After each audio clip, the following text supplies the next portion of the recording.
Mà sao vẫn đau khi thấy anh đi bên người khác?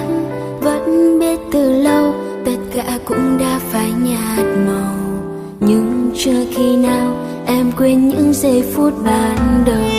Những lúc gặp nhau nói em giờ đây ổn rồi mà anh biết không, em cố che đi nỗi buồn đó. Muốn xóa sạch đi để bước tiếp để yêu một người, nhưng em không thể bởi vì em vẫn còn yêu anh.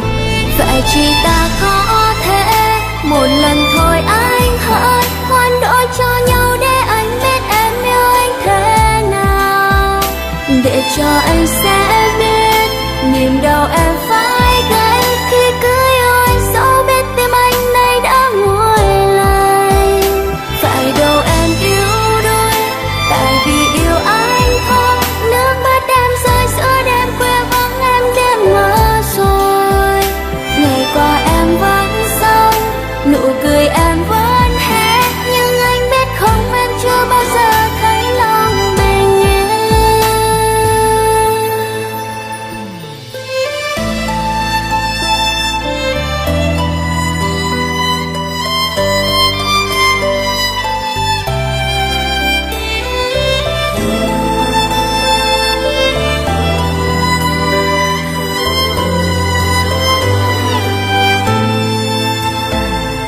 Những lúc gặp nhau nói em giờ đây ổn rồi mà anh biết không, em cố che đi nỗi buồn đó. Muốn xóa sạch đi để bước tìm để yêu một người, nhưng em không thể bởi vì em vẫn còn yêu anh. Vậy chỉ ta có thể một lần thôi anh hỡi hoán đổi cho nhau để anh biết em yêu anh thế nào, để cho anh sẽ biết niềm đau em phải gánh khi cứ yêu anh, dẫu biết tim anh nay đã nguôi lạnh. Phải đâu em yếu đuối tại vì yêu anh thôi, nước mắt em rơi giữa đêm khuya vắng em đêm mơ rồi.